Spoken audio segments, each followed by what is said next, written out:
si vous voulez, extensive.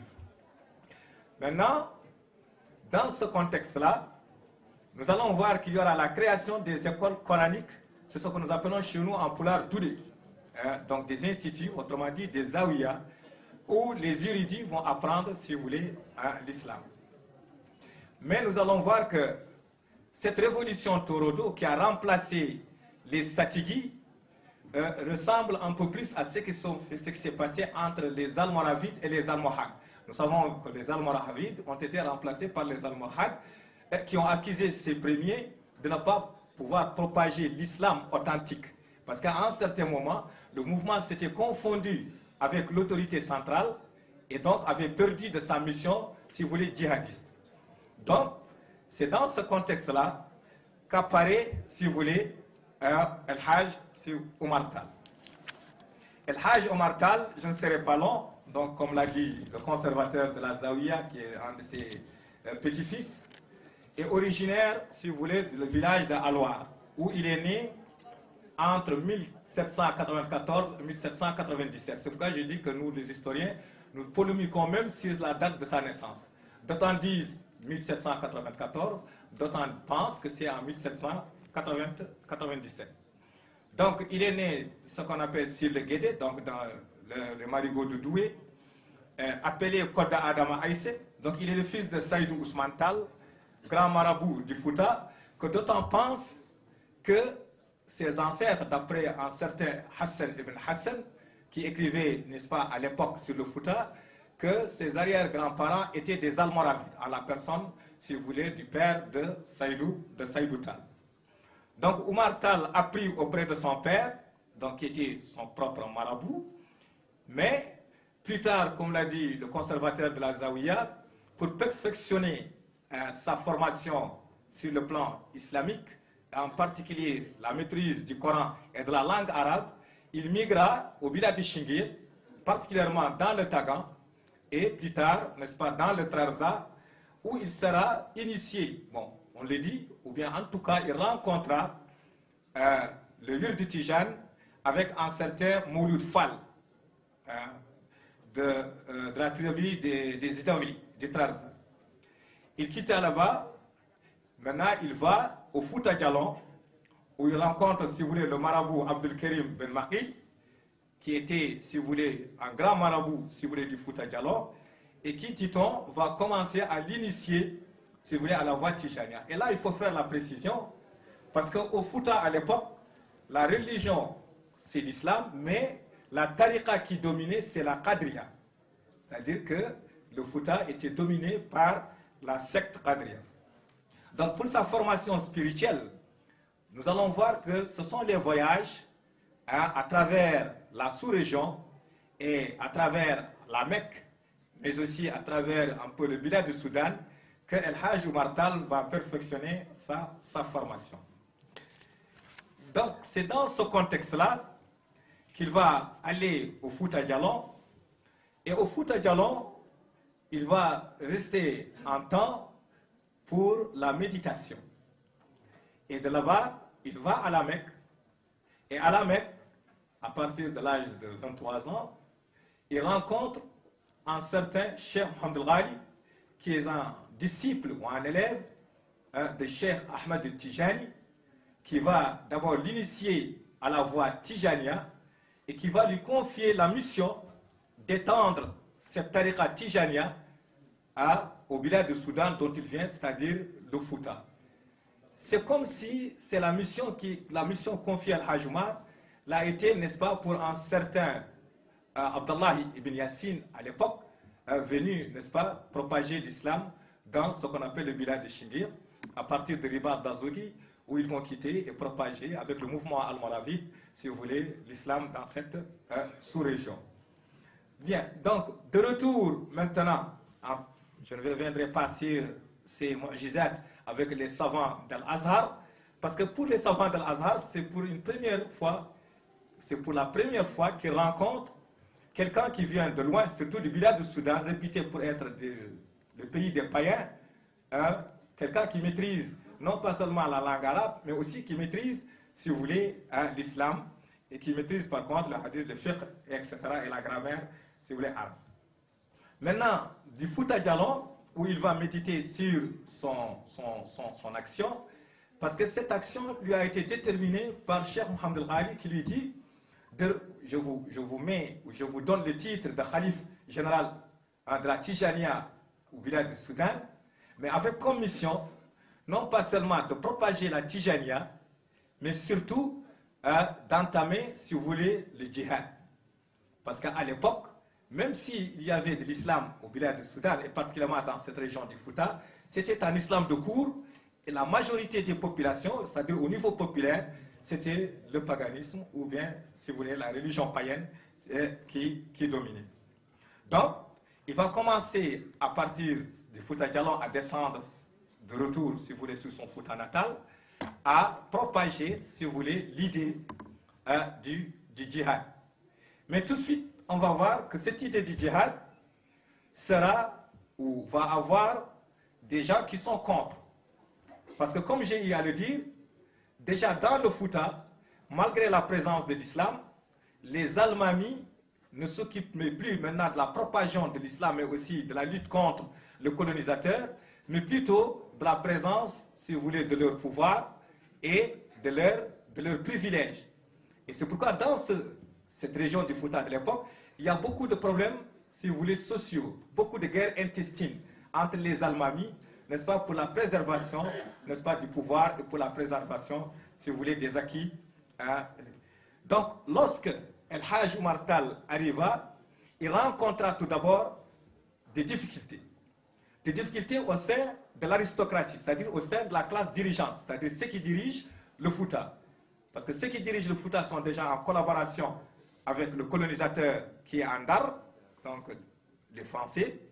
Et donc, ces Français les octroyaient des privilèges et des cadeaux qu'on appelle les coutumes, ce que les Anglais appellent les customs, et que les Arabes appellent le kharaj, c'est-à-dire c'est des cadeaux qu'ils donnaient pour préserver leur territoire ou bien pour leur permettre, ou pour permettre aux pirogues des Français de passer d'Andar en passant par le fleuve Sénégal et de remonter jusqu'à la Falémé et aller jusqu'à Cali.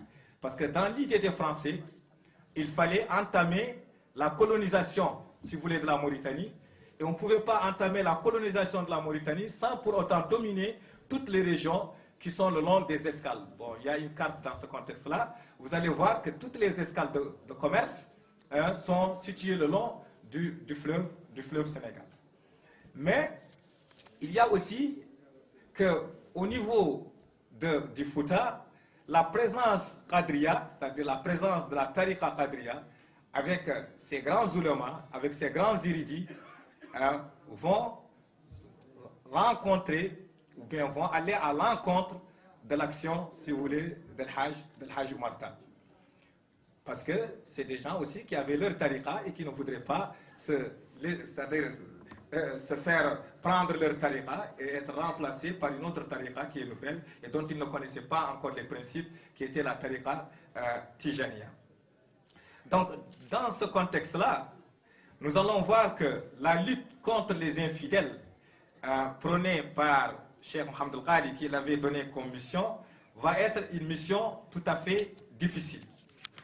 Mais à partir du Fouta Djallon, El Hajj Oumar Tall va entamer ce qu'on appelle le djihad. Dans ce contexte de djihad, nous allons voir que beaucoup de populations du Fouta, nous avons même certains noms, ont soutenu le djihad oumarien. Mais aussi, beaucoup de populations, si vous voulez, du Fouta, ont refusé, si vous voulez, le djihad oumarien.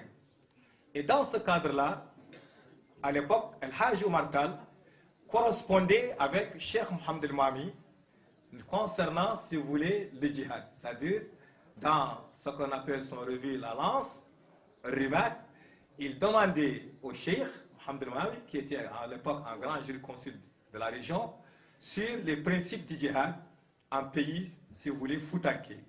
Et c'est dans ce cadre-là que le conservateur de la Zawiya l'a si bien dit, donc l'a si bien aussi mentionné, les relations épistolaires, c'est-à-dire les relations de correspondance entre Cheikh Oumar el-Foutiou et, comment dirais-je, Cheikh Mohamed El-Mami. Parce que dans le Fouta où il y a de grands érudits. Mais ces grands érudits ne répondaient pas, si vous voulez, à son djihad. Et ne répondait pas à son action. Donc, il a trouvé refuge auprès de son ami et de son, si vous voulez, parent, Cheikh Mohamed El-Mahami, qui le soutenait, n'est-ce pas, dans cette mission du djihad.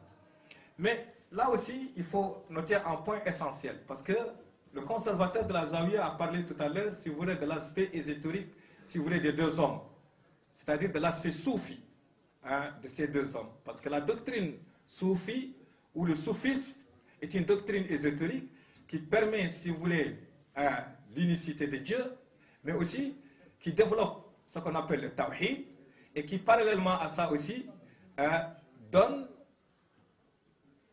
pouvoir à ceux qui pratiquent ce soufisme de lutter contre les aristocraties donc dirigeantes, si ces dernières ne sont pas, si vous voulez, des aristocraties qui défendent l'islam ou qui défendent les apports, si vous voulez, de l'islam.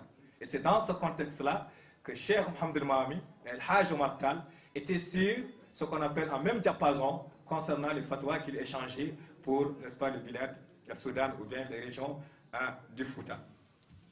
Donc, cette résistance au djihad, si vous voulez, de Hajj Omar a été surtout financée ou encouragée par Faidherbe. Léon Faidherbe était quelqu'un ou un gouverneur qui était arrivé à Saint-Louis, donc ce qu'on appelle Ndar à l'époque, et qui avait remplacé un gouverneur qu'on appelait Proté.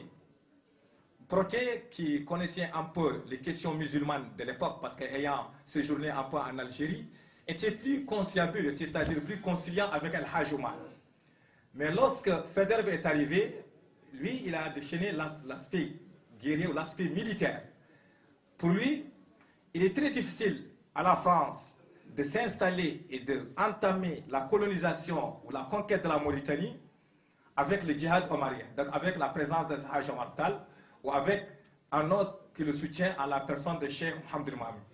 Donc c'était des gens à marginaliser, c'était des gens à combattre, n'est-ce pas, dans la sous-région, parce que c'était des gens qui défendaient l'islam authentique, donc sous forme de djihad. Donc, Faidherbe qui arrive à partir, si vous voulez, des années 1854, va donc entamer la destruction, si vous voulez, du djihad omarien.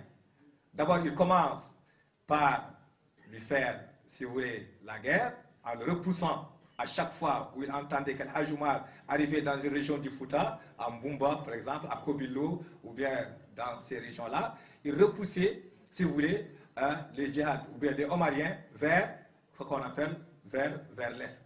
Ou bien, il punissait toutes les populations qui apportaient en soutien les familles, les grandes familles, les grands dignitaires du Fouta, qui apportaient leur soutien à Al-Hajj Omar Tall. Et c'est dans ce contexte aussi qu'il lança ce qu'on a appelé l'école des chefs.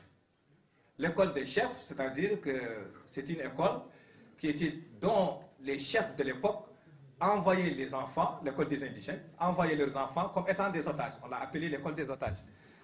Je parle sous, bien sûr, l'école des otages, c'est ça, sous la supervision, bien sûr, de son excellence. Donc, c'est ce qu'on appelle à l'époque l'école des otages. C'est-à-dire que chaque chef ou chaque alim de l'époque a envoyé son fils en garantie de sa soumission. Si vous savez que votre enfant est chef Faidherbe et qu'il est capable, n'est-ce pas, d'amener un peloton d'exécution et de l'exécuter, donc vous serez tenu, n'est-ce pas, de rester tranquille. Bon. Donc, il obligea tous les chefs à l'époque qui, n'est-ce pas, avaient ou qui étaient consentis étant Hajj Omar Tall à amener leurs enfants à prendre, si vous voulez, l'école, si vous voulez, Anda. Ou bien là où les Européens, n'est-ce pas, occupaient la région à Bakel ou quelque part. Et donc ces enfants-là sont sous l'autorité du gouverneur ou bien du chef de canton. Bien. Maintenant, Faidherbe dit aussi, la meilleure façon de faire reculer le djihad omarien ou le mal, c'est d'ouvrir des écoles, un peu partout. C'est pourquoi on va voir à l'époque, sous Faidherbe, la naissance des premières écoles dans le Fouta, où les enfants foutanké vont être enlevés des douliks, vont être enlevés des zawiya, autrement dit des écoles coraniques, et vont aller, si vous voulez, à l'école du blanc. C'est ce qui a été symboliquement représenté par le philosophe Cheikh Hamidou Kane dans l'aventure ambiguë, où il ne savait pas, il fallait aller et il faut seulement aller. Donc, même si on ne le savait pas, il faut aller. Mais on savait très bien que la raison était, n'est-ce pas, de maîtriser toutes ces populations qui étaient là et qui étaient prêtes, si vous voulez, au djihad omari. Mais cela n'a pas empêché qu'au Fouta, nous avons des villages où des générations d'hommes ont suivi le cheikh dans ce qu'on appelle, dans son ferme, autrement dit, dans l'immigration, n'est-ce pas, vers l'Est, où il combattait les populations païennes du Kalta, du Bambouk, mais aussi de Ségou et de Nyoro. C'est un peu cette situation dans laquelle nous allons voir les conséquences maintenant du djihad omarien. Ces conséquences d'abord peuvent se situer à plusieurs niveaux. D'abord, il y a eu ce qu'on appelle un dépeuplement du Fouta. C'est-à-dire que les populations aujourd'hui qui sont au Mali, dans le Nyoro ou dans le Massina, c'est des populations mauritaniennes. Bon, quand je dis mauritaniennes, en tout cas des populations de la vallée du fleuve.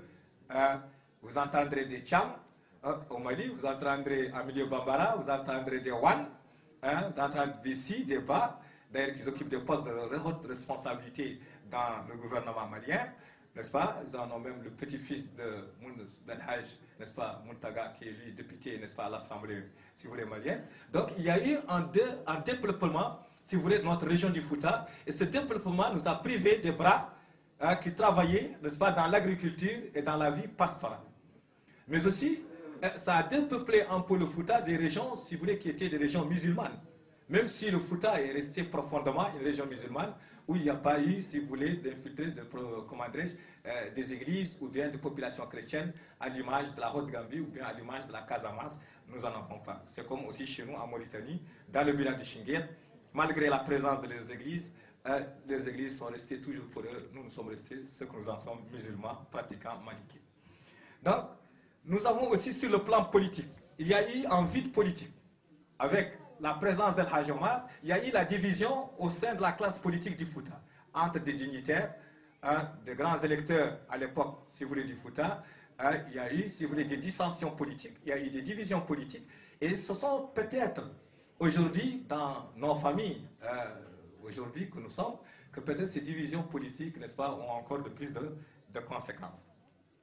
Il y a eu aussi, avec le fergo omarien, avec le djihad omarien, le départ, la dimension, si vous voulez, de l'homme, il y a eu ce qu'on appelle aussi la pénétration coloniale. C'est-à-dire le départ d'El Hadj Omar et sa mort, si vous voulez, à Bandiagara, a permis à la France de s'installer définitivement dans la sous-région et d'entamer la colonisation de la Mauritanie. Donc il était bien évident, comme l'avait si bien dit, comme le voyait si très bien l'Alim Cheikh Mohamed Mami, si le Fouta avait aidé, si vous voulez, le Hadj Omar, il était certain, ou difficilement, la Mauritanie ne serait pas annexée par Faidherbe, ou quand même la campagne pour l'annexion de la Mauritanie serait très retardée à l'époque.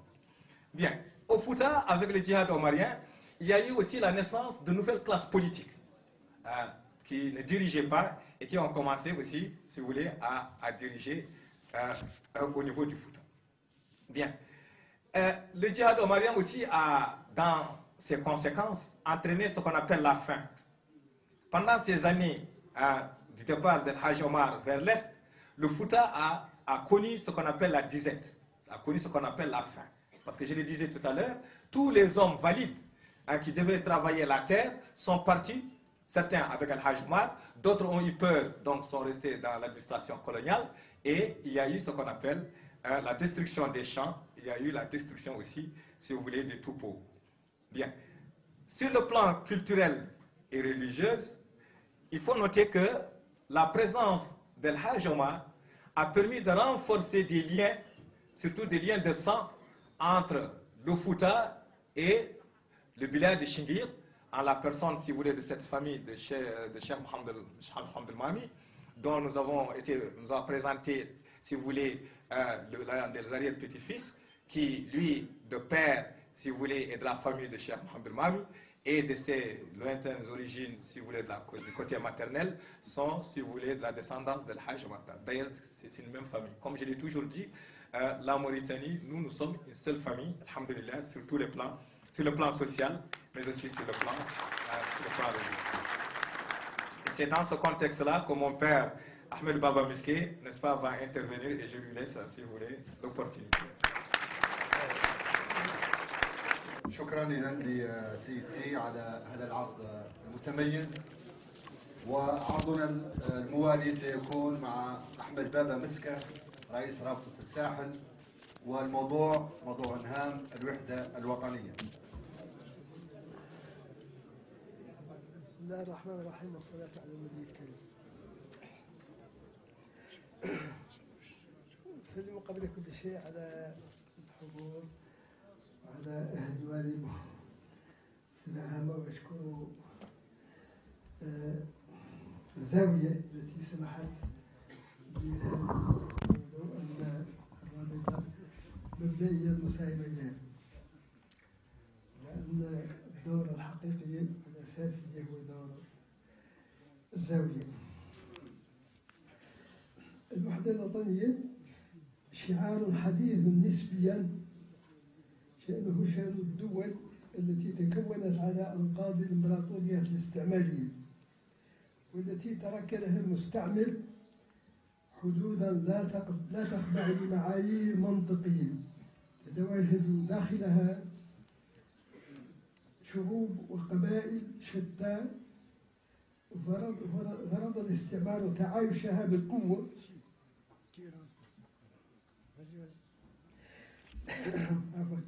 وقد كانت بينها علاقات مختلفة تتراوح بين التعايش السلمي وأحيانا التعاون الداخلي، وبين النزاعات الدائمة والحروب الدامية.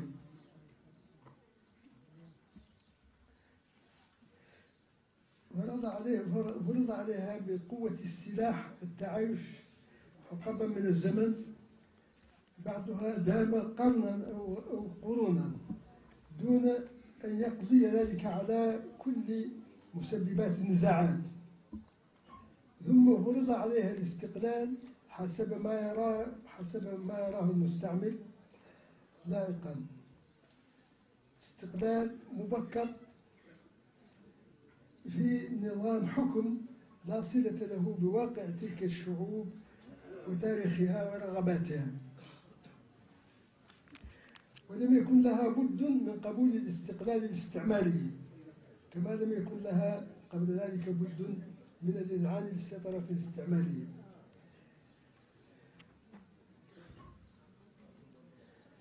نعم، لم يكن لها بد من القبول ولا قدرة على المقاومة، لأنها لم تبقى لها كيانات متماسكة ولا قيادات قادرة، إذ كان المستعمر بددها وأضعفها وسلبها ما كان يؤهلها لدورها التاريخي، وأحيانا قضى عليها نهائيا وفبرك مكانها قيادات موالية له ومتأثرة بإيديولوجيته. فاستسلم الجميع تقريبا ما عدا استثناءات قليلة، وحتى الحركات الوطنية المعادية للاستعمار كانت مقتنعة بضرورة القبول بالأمر الواقع.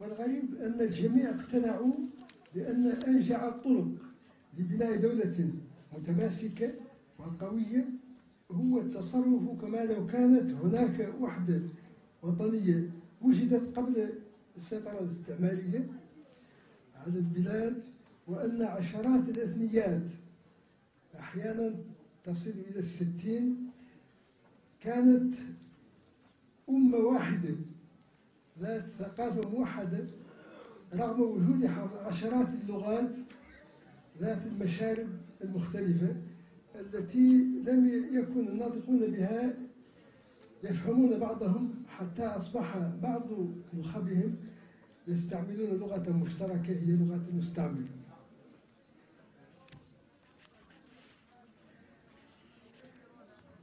أصبح إذن جميع الناس أو على الأقل كل من لهم علاقة بالدولة يطبقون ما يسميه الفرنسيون منهج كوي، لا ميثود كوي. ما هو منهج كوي؟ هو أن يكرر الإنسان دون ملل أن ما يصبو إليه وقع فعلا، ولا يهمه أن يضحك الناس أو يكذبونه أو يحاولون إقناعه بأن الأمر لم يحدث إطلاقا. يتابع تكرار حلمه والتأكيد بوجوده، وأن الحلم أصبح واقعا. يقول الناس عندنا يحكون حكاية عن جابون،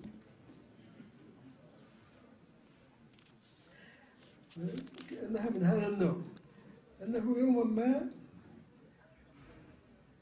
جاء للصبية كانوا موجودين وقال لهم وراء الأكمة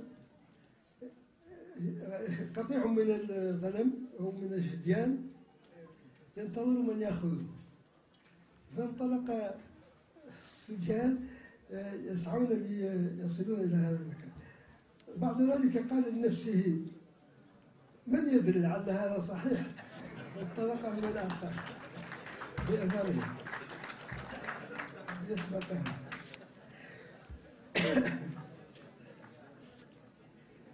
اتبعت قيادات ونخب الدول الحديثة منهج كوي بكل حماس وإخلاص حتى التطرف، فكل من حاول التشكيك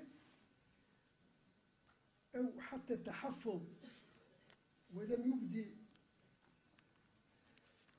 إيمانه العميق بأن البلد المعنية يتمتع بوحدة وطنية كاملة قديمة قدم التاريخ، وأن الأثنيات والقبائل التي تكونها تعيش منذ الأبد على مستوى كبير من الأخوة والتعاون والتاريخ المشترك، وأن تعدد اللغات ولو بالعشرات لا يمنع من وجود ثقافة وطنية واحدة.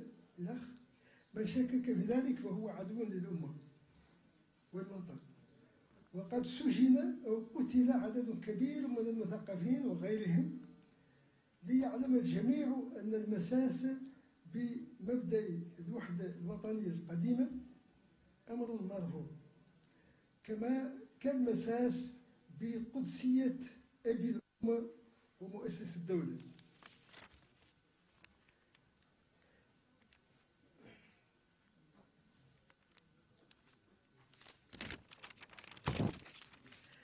لم تكن موريتانيا استثناء، فقد كانت فيها مجموعات ذات أصول إثنية مختلفة وعدد كبير من القبائل تباعد بينها نزاعات وأحيانا حروب قديمة ومتجددة، لكنها ولحسن الحظ كانت تجمعها واحدة على الأقل من المقومات الأساسية للوحدة الوطنية، هي الإسلام. وحتى المذهب، فقد كنا جميعا مالكيين أشعريين وبالغالب متصوفين إلى حد ما.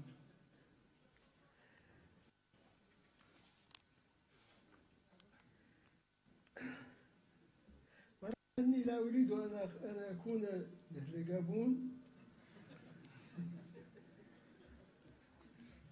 إلا أني لا أرى ما يمنع من تأكيد ما ذهب إليه الإخوان الصغار قبلي. أقول الصغار لأني نوع على خلاقة كبيرهم، السيد الشهير محمد سعيد.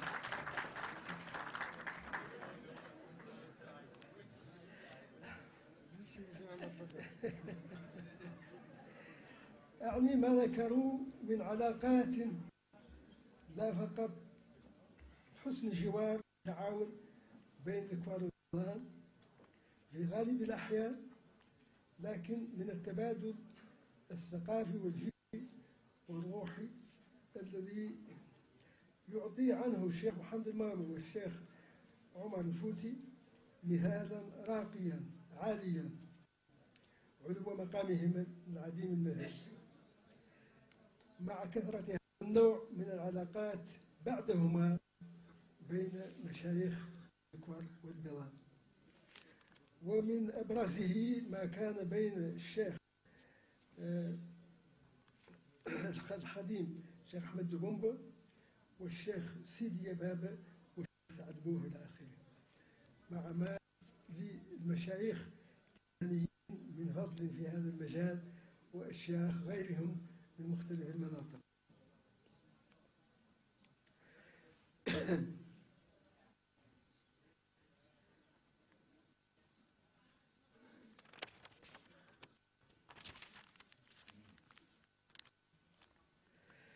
وأعود إلى الوحدة الوطنية. أقول أن المهم ليس فقط التأكيد على أهميتها وانعدام البديل عنها إلا بعشرات الحروب. أقول لا بديل عنها إلا بعشرات الحروب القبلية والإثنية المدمرة. لكن المهم هو العمل، ما دامت على كل حال لا غنى عنها ولا بديل لها. وأذكر بأن الشباب والنهضة، أي بداية الحركة الوطنية قبل الاستقلال، عملنا ما يمكن، بل ربما زدنا عليه قليلا، وأعطي لذلك أمثلة بسيطة. لما قررنا تأسيس حزب وطني يدعو للاستقلال الفوري وللتصويت بلا من أجله في سبتمبر 1958، دعونا لعقد مؤتمر واخترنا له هيدي، رغم أننا كنا من أقصى الشمال وكان أظننا استنباط. رغم ذلك اخترنا